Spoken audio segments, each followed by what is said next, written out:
Olá pessoal, meu nome é José Miela, hoje professor de língua portuguesa e redação. Estou aqui mais uma vez com vocês para corrigir as páginas do livro que a gente passou na aula anterior. Só quero dar só um toque para vocês. A gente vai dar prioridade à parte de gramática. A interpretação de texto a gente vai corrigir, é lógico, mas vamos dar prioridade à parte de gramática. Lembrando mais uma vez que existe um plantão, eu estou esperando vocês dentro da aula, dentro do horário de aula, mas eu sinto falta de que vocês não estão aparecendo lá fazendo perguntas e espero que essa ausência de vocês seja porque a explicação esteja atendendo a necessidade de vocês, ok? Vamos lá então corrigir o nosso livro didático de gramática, página 93. A gente pediu fazer da 90 a 99. Lembrando que a 90 já estava feita, a página 99 já estava feita, em razão da gente ter pedido anteriormente. A página 91 e 92 são textos, então a gente vai para a página 93. Na página 93 a gente tem lá, as duas propagandas apresentadas têm como tema a saúde. Entretanto, elas aparecem diferentes abordagens. Aí ele pede para identificar qual das duas propagandas é comercial e qual é social e justifique a resposta. Aí, claro, o que é propaganda comercial? Aquela que pretende vender alguma coisa, né? E a social que não vai vender nada, né? Então, o que vocês colocaram aí? Eu espero que vocês tenham colocado o seguinte. O primeiro texto é uma propaganda comercial. Porque apesar de falar sobre a saúde, alertando a respeito da necessidade de diagnóstico e de tratamentos conscientes, trata-se da propaganda de um hospital. Então está vendendo o serviço de um hospital. O Hospital Moriah em São Paulo. A segunda propaganda é social, pois o Ministério da Saúde, juntamente com o Sistema Único da Saúde, o SUS, e o Governo Federal do Brasil, instituições governamentais, estão promovendo por meio de uma campanha institucional uma causa social, no caso, a saúde e o bem-estar do homem. Então a diferença entre o social e o comercial é que o comercial está tentando vender alguma coisa e o social não. Identificar o público-alvo. Claro que o público-alvo é todo mundo que precisa de hospital, né? Aí, número 3. A propaganda é um gênero textual que comumente apresenta em sua constituição título, slogan, que é uma frase de efeito que chama a atenção do leitor, imagem, logotipo, assinatura. Todavia, por ser um gênero bastante flexível que permite variações em seu formato, alguns desses elementos podem ser suprimidos e outros incorporados. Algumas propagandas envolvem a ideia do título no corpo do texto, outras não. Algumas apresentam imagens, outras não. Determinadas propagandas omitem o nome do produto para criar mais expectativa, outras não. E assim esses textos da esfera publicitária vão se compondo. Pensando nisso, ele pede para responder. O slogan do título 1. No título 1, o slogan é medicina, a gente se entende. Medicina, a gente entende, perdão. A gente entende, a gente faz e é o título. Voltando.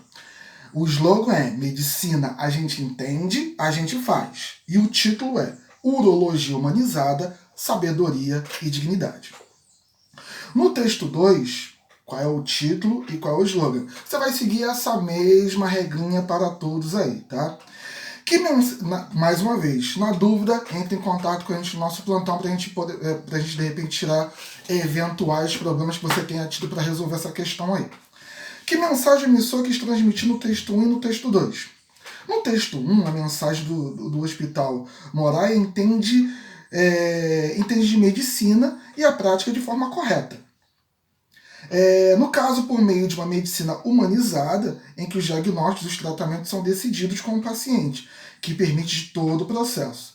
Já no texto 2, a mensagem veiculada é de que, praticando hábitos saudáveis e cuidando da saúde, o homem poderá aproveitar muito mais a vida.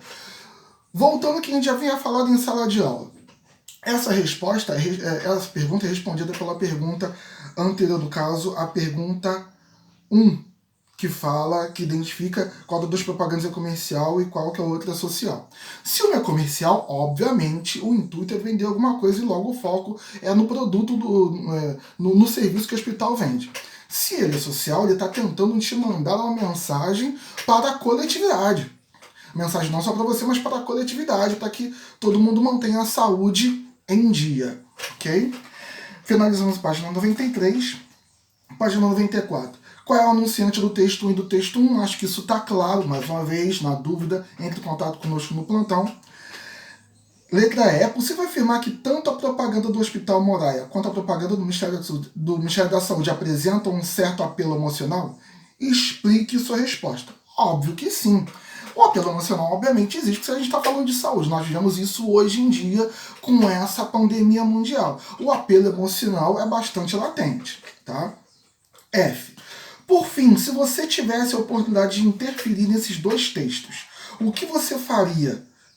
Essa é uma resposta essencialmente pessoal. Mas mais uma vez, caso você tenha dificuldade, entre em contato conosco no plantão, que a gente vai tirar as suas dúvidas. Depois, na página 94 e 95, ele fala de transitividade verbal. Vocês devem lembrar que a gente fez um vídeo falando sobre transitividade verbal. Hoje eu vou falar aqui rapidamente sobre transitividade verbal. Transitividade verbal tem a ver com trânsito, ou seja, a necessidade que um verbo tem, já que a gente fala de transitividade verbal, de se mover até chegar o objeto, que é o complemento do verbo transitivo. Todo verbo transitivo tem um complemento. O nome desse complemento chama-se objeto. Se o transitivo é direto, o objeto é direto. Se o transitivo é indireto, o objeto é indireto. Se ele é intransitivo, ele não tem complemento. Ok? Lembrando do prefixo in, que indica negação, então ele não transita. Ok? A diferença entre o transitivo direto e o transitivo indireto é que o transitivo indireto precisa de preposição no seu complemento. No caso, o objeto indireto. Então, sem querer ser chato, você precisa saber o que é classe gramatical para poder identificar preposição. A gente já vem batendo nessa tecla há muito tempo para que você consiga diferenciar um do outro. Então, passamos aí a página 96, 95, 96, 97 e chegamos à página 98. Na página 98, ele diz lá, número 1, resuma um parágrafo a história lida. Você lê uma história lá e você vai resumir. É pessoal, qualquer dúvida entre em contato com a gente. 2. É possível definir quem narra a história? Prova falsa. Comprove a sua resposta com um trecho do texto explicando a sua afirmação. Aí a resposta é, provavelmente quem narra a história é um amigo do dono do cachorro, pois ela é revelada em meio a um bate-papo que, em função de como a conversa se encaminha, aconteceu entre amigos. Quem teve a ideia foi o padrinho da caçula. Ele me conta. Mas o cachorro era um chato, desabafou. Esse é o fragmento que você pode usar. Mais uma vez, o fragmento pode ter ficado aí confuso. O fragmento começa. Quem teve a ideia foi o padrinho da caçula, ele me conta. Mas o cachorro era um chato, desabafou. Ok? Parando aí, já atende a necessidade. Mais uma vez, qualquer dúvida, entre em contato com a gente.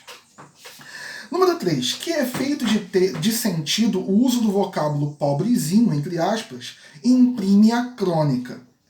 Explique. Lembrando que crônica é um gênero textual que fala sobre o cotidiano ou que coisas que poderiam muito bem acontecer no cotidiano. Tá? Se a gente vai lembrar de crônica, cronos, tempo, ok?